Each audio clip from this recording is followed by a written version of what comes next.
Because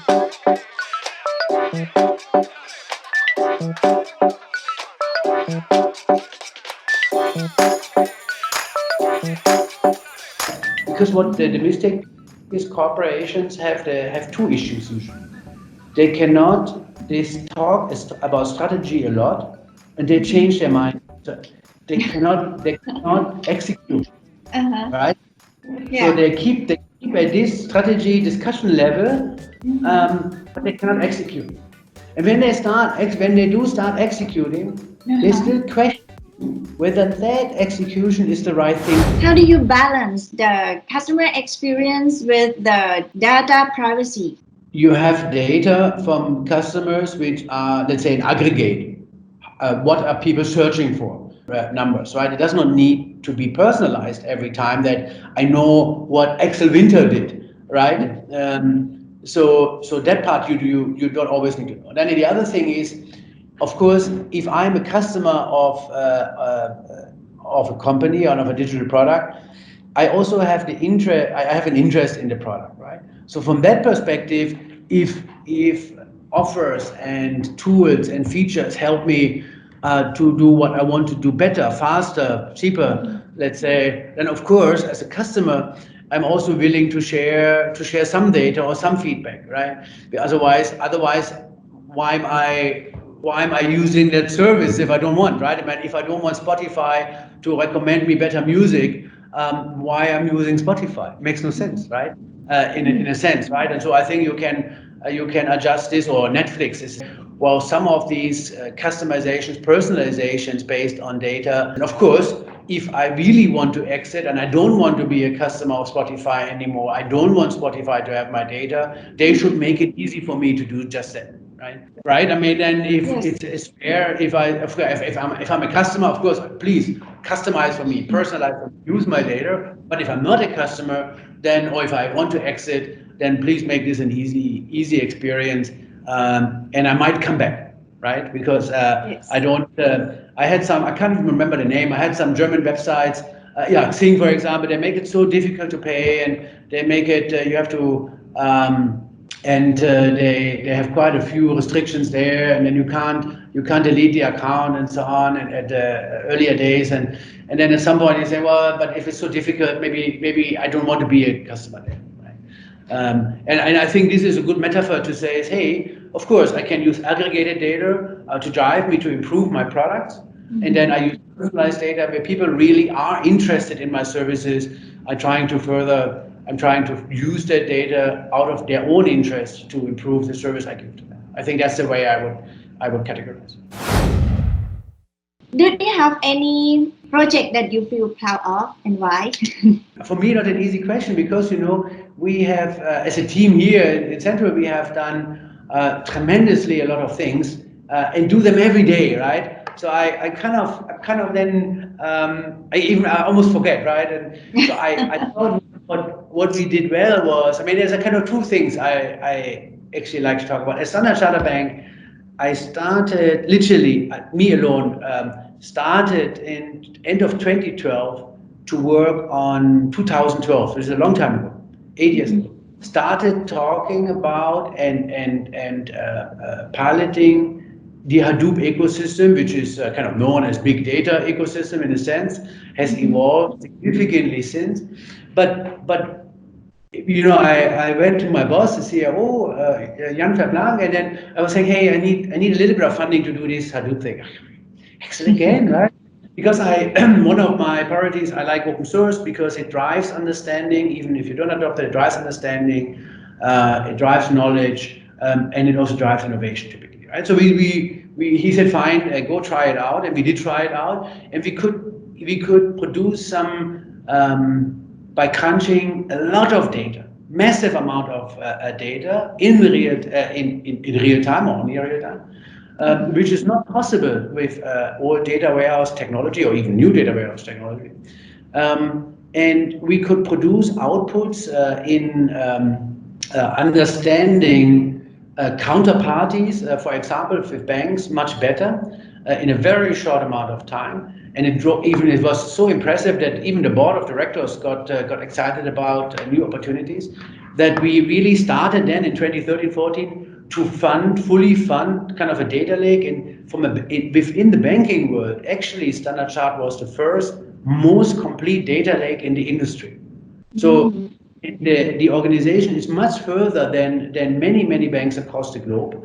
It's not saying that someone like JP Morgan or Citibank doesn't have a good data team, but the difference to Standard Chartered is it's ubiquitous. It's across all countries, across all products and divisions. This is the difference which many other banks can't do. Let's say a central group, I would add a second one which I really love is, there's always this idea that a corporate cannot work in startup speed, right? And I think what we try to do within Central Retail, the technology department, is to set up a unit which actually most of the people, whose average age is below 30, most of the people are from Thai startups or tech companies, and we really managed to launch the first omnichannel site, I think in 4 months, 3 or 4 months. And we kept going with very complex products and application integrations and this and that. We kept going all the way until today. Now running 10 different products across 3 countries, right? And this is also very proud of. And as people also say, it can be done in Thailand, it can be done by a big corporate, or it can be done in Thailand, it can be done by a big corporate. I thought that that's also remarkable and makes me happy to see that it's possible. Okay, so you can do many things that others see that is impossible, right? Exactly. Well, you'd hope. It's a good experience. Kun Axel, how's your experience in implementing project in different countries where you can find different maturity and different culture? Yeah, I think this is a tough one, right? I mean, in a sense, is that because this is really difficult, and as I said before, we have a team across Thailand, Vietnam, and Hungary. I mean, as a tech department ourselves, and then of course Central Retail is across let's say 10 countries in two continents, probably much like TCC. And I would have said is there is one of the issues there is clearly the best way to deliver something is to team. And it sounds such an obvious point, but really, actually, it's something which organizations also have to learn of how to team across different departments, right? This is not always simple, and so us driving and collaborating across the leadership in different countries, and then also setting the signs for the team to deeply collaborate and then really become one team. And wherever it works well, we can see it's a success. And where maybe here and there the teaming is, no, this is my department, this is your department, then it really doesn't work that well, frankly speaking, right? Doesn't mean it's bad, but it's just not the same as if people stop thinking about their department, but just being, we want to get Renascent alive, or we want to get Power by Life or something. Now that is the spirit which gets high performance delivered, I'd say. It's a lesson I deeply learned in both Accenture and GE, is that transparency and ability to team are the two drivers in being successful. And I would say that openness and willingness across multiple countries, that needs to be taught to people. And if that mindset is there, actually it doesn't matter. People are from Italy, Germany, Switzerland, Thailand, Vietnam, Singapore, and we have also many nationalities around in the business here in Thailand and globally to make this teaming. So for me, this is one, and then I think people need to. I think the second point is, and again, it sounds very basic, but we need to, because when you start delivering things, when you execute, their opinions, people like or don't like things, or they want to push their idea, and maybe it's not practical. So there is always potential for conflict, right? There's always potential for blame, and I think specifically as leaders, we need to resist this saying, okay, well, these guys have to be better, but come back to the table and rationalize the issues, item, can, and then focus head down and focus on the job. Focus on fixing. Focus on moving forward. Not to give in sometimes to kind of negative emotion and drivers. And specifically in a global environment, this is particularly important. Well, and the last thing I would say is tools. So if you work in distributed teams, so you need use something like Teams or Slack, Zoom, and have a mixture of tools. Jira is another good example. And so you have textual updates, and then you also need to create a lot of throughout each day, a lot of touch points like these, right? That you can talk and share, because this kind of bonding, what makes you tick, what makes me tick, why can I not agree with this? Why can I agree with this so easily? So this type of sharing, specifically in remote teams, is quite important, and people tend to forget. Sometimes they keep working, they keep doing their job, which is important to them, but they forget to talk to the other to understand their motivation, their concerns, their issues, or why they're having problems to progress. Right? So these type of touch points are equally important then. And I think with these in mind, and this is not new to COVID. As I said before, in GE, I had a team in New York and in London and here in Bangkok and in other places. This is always paramount to work together, and it's true here as well. I think from what you just mentioned, so you have focus on the right mindset, right? And also focus on the way people to move forward together. And another thing is we should have the touch point for people can collaborate, even though they are in different countries, right? Yeah, I mean there are also different ideas. Sometimes they are of, hey, when can I do I want to be perfect first? So maybe some cultures, like German engineering culture, for example, they want to be super perfect, but for digital product, that's not the best idea. You want to start scale. So these type of concepts also, there needs to be consensus around for these type of ideas, and this also needs to be agreeing on the goals, or agreeing on the KPIs and what we want to achieve, and how, while it's difficult, that needs to be done. Axel, could you please share with us about your plan with the startup? So thank you for that. So I think there are two things, right? So first of all, I think Central Retail, we have already a culture of engaging with tech companies and also startups where that's possible. But if you look at the JD Marketplace, JD Central, and Central JD, the fintech startup with Dolphin, then the Grab investment, and I think what we do is we tend to work with these companies. So it's not only about investment, but it's also taking that partnership and creating new products and services for customers, right?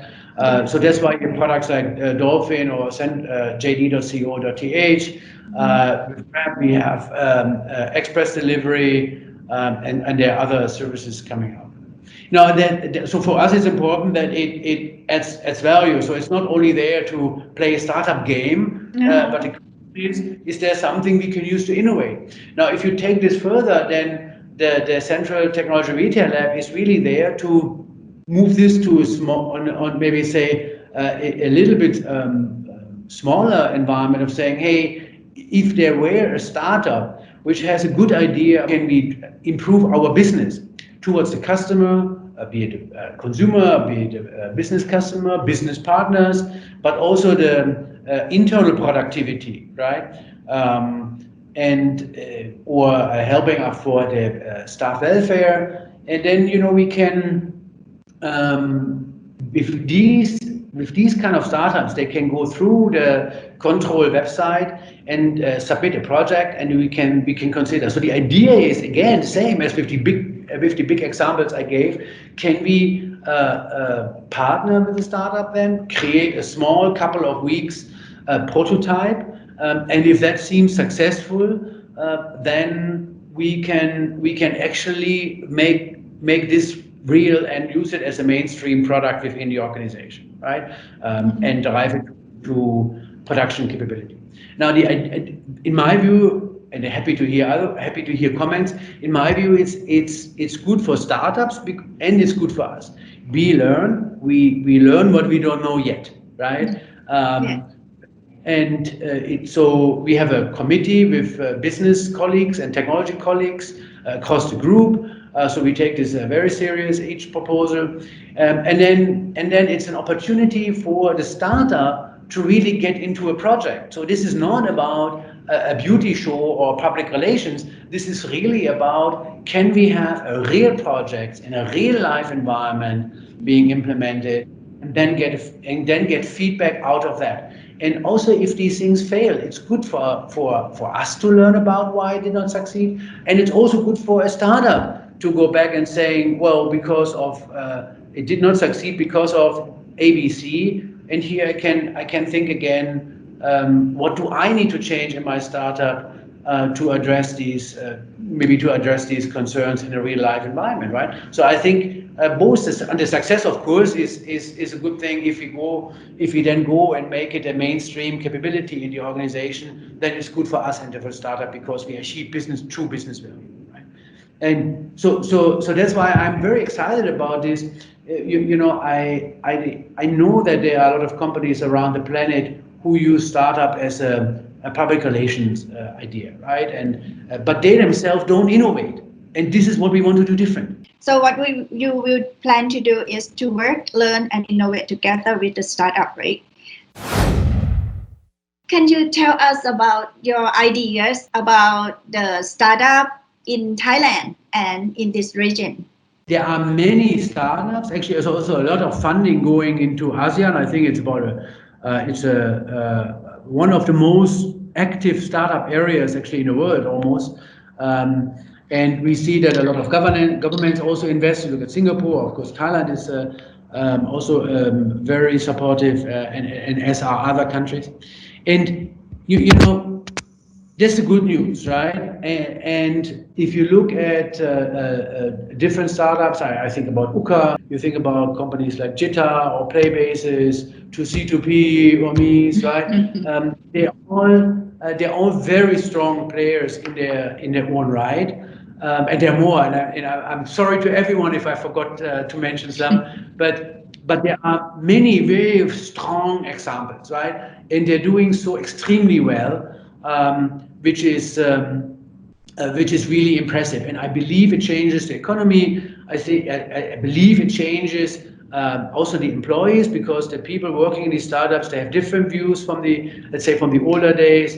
Either they work for a company or for a local company, and they work all in a certain way. But it's really kind of as a big shake-up for a market, including Singapore, by the way, right?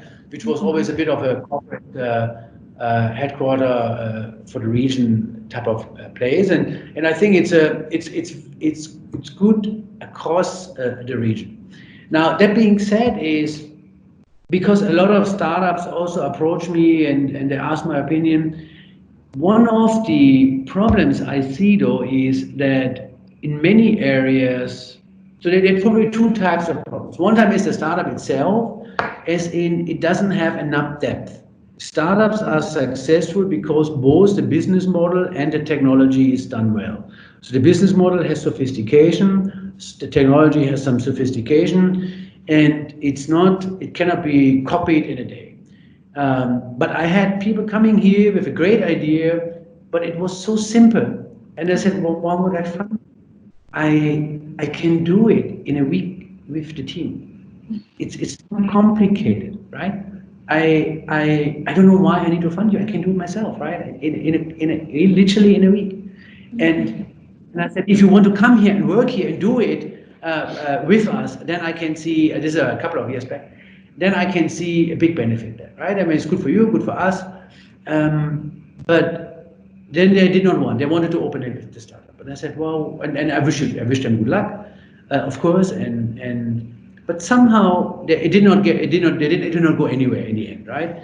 And I thought the idea, while good, it was too simple. And I see there's a lot of startups like that where there is not enough depth. And I think startups should not be afraid to hire also people from corporate, hire, also not worry about age of the employees.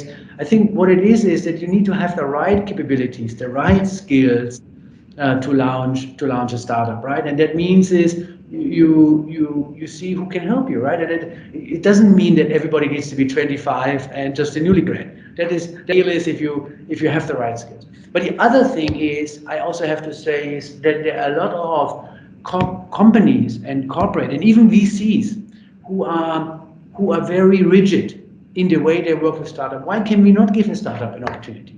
Why? Because it's like a startup is a bit like a ball. You throw it and you really don't know where this is going to end up. It's just going to go left, right corner, right? And this is right. It can be good. Who knows? I wouldn't know the startup owner who has $1 billion company now, who would have said it's exactly like it was on day one and exactly the way he thought on day one. I wouldn't know one where that is true. They all change throughout the process, which is good, right? It's a good thing. If it's a successful company, then who cares how they change, right? And so in a way, though, is that we as a corporate buyer, I think banks alone globally spend 56 billion in IT investment, I think 2 years ago, as a number from 2 years ago. That can be spent on startups, right? To help funding startups, to drive cash flow, not to have the startups sell out their last shares to make it through the winter, right? But you can buy from them, even if the startup does not have a product which you need, but maybe they have a very cool, innovative tech. You can still spend this money to buy, as a corporate IT, to buy the tech and help the startup. You look at some of the big fintech startups, in effect, like Movenbank or Fjorda, they are not break even in their home market. So they start selling their technology abroad, right? So in a non-competitive country for them, where they did not intend to open their core product. And it's still good because they get cash revenue that can support their main course of business, right? All good, everybody happy, right? And this flexibility, I think this is something specifically corporates, bankers, as in investors, also VCs, I think we need to relearn, in my opinion. So these are the two comments on specifically the ASEAN region. Good, Axel. How do you, let me change the topic a little bit. How do you foresee the digital currency usage in Thailand, and do you plan to leverage it to your business? It seems to me and I'm not a policymaker, obviously.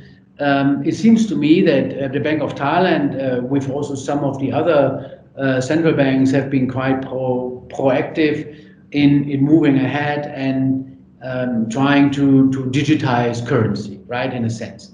And for me, the question really is about the legal framework, right? Just having digital currency, I mean, just to open digital currency is not that difficult, right? Because the tools are open source and so on. But the problem really is what is the legal framework around it? And then once there is, I think then it's a matter of time that people will adopt it, right? In my view. And I believe that a lot of yesterday I was talking to a startup in Vietnam, also in the payment space, and they were saying, well, there's not so many Vietnamese yet have adopted digital wallets, and they're trying to push for more adoption, which I think it's a great idea. And obviously I said, but the government is supportive, and I think, of course, why would the government not be supportive? Because if you digitize payments, it's also a tax benefit, right? Because you can trace and see what happens with the currency and income and revenue, also fraud and so on. So there's a lot of benefits in that sense. So I do believe it will accelerate in the next 2-3 years. That's my personal opinion. Mm-hmm. And I think companies will also adopt it. I mean, for us as a retailer, it's in a way, a simple thing is, if consumers have used the currency, legal tender, this is a legal tender, use applications to pay, then if this becomes a trend, then we will also have to have it, because we want to serve our customers, right? So in the stores, we accept VPay and Alipay and so on. and of course mostly Chinese nationals who use it in their home country are using it. But still, I think for us it's always where the customer is going, then we would also want to be there, of course, right? It is part of being customer centric. I do believe in the next 2-3 years we'll see, and I see also new people coming into the Bank of Thailand. Some of my friends from the tech scene joined, and I strongly believe that there is going to be a change and advancements very soon. And last but not least, Kun Axel, may I have your advice to our audience for the digital transformation journey? Yeah, I think that's a good question. Of course, there are some companies who may be further than us, and some are on the way, and but the ones who are not on the way is, I would probably say is so. This is not for everyone, right? It always depends on where the individual stage is. But if the COVID time showed us something, is that there can also be external factors which drive digitization, right? So if I need to go to a shop or to a branch or to an office to do something, do a transaction, to sign a document, all of these things should not be necessary. Does not mean that we do not continue to create places where people can go and customers and sellers have a constructive personal relationship, right? If anything, it shows now is, if I look at Chat and Shop, which is one of our models, is that people want to have personal relationships with service providers in a sense, right? Which are retailers and banks and telcos. But on the other side, what people don't want is to be forced into something they don't do. If I want to do a Thai baht net transfer, I don't want to go to the bank. I definitely don't want to go. I don't want to do that because it's a trivial. It should be a trivial thing that I press a button and it's done, right? It should not force me. I want to close my LTF account. I don't want to go to the branch and do that, right? And this example can be applied through retail returns. I mean, whatever transaction you take, I want to make sure customers have the choice. So and COVID time proved that customers want to have the choice. And again, there can be circumstances where you have no other opportunity than being digital. So if anyone who has suffered during COVID, don't believe now that the times go back to normal, quote unquote, because it's not going back. People want that flexibility, right? People want to do both, and so we need to take fast action, build capability in-house, make sure we have the skills which we require to move forward, and then work step by step in a very controlled and focused fashion, step by step, to digitize each individual process, and not only use the same process, but also change the process to be more optimized in the time of being then digitized and optimized. In a sense, these two come in a bunch. If you digitize but not optimize, then you have a bad customer experience in many cases, right? What you really want to do. And I think if someone doesn't do it, then please start it now. Don't give up. Start it now. If someone does do it and they're not so sure how fast they have to go, my advice is go fast. Don't hesitate. Have one side, go an almost straight line, adapt based on feedback on the way, but don't go this way or that way, as we talked before. Something like straightforward. But be fast. Do not hesitate. Do not procrastinate. This is not the time. And specifically, seeing the economy being challenged for a while to come, it's so much more important to drive customer value now. Okay, so don't give up and be fast. Also, we would like to thank you, all the audience, for being with us. If you like us, please don't forget to click like and share. And you also can suggest the next speaker to us by telling how interesting they are. And this is Open Talk program, which is brought to you by OPEN-TEC Technology Sharing Platform, inspired by TCC Technology. Let's stay tuned and see you next time at Open Talk. สวัสดีค่ะ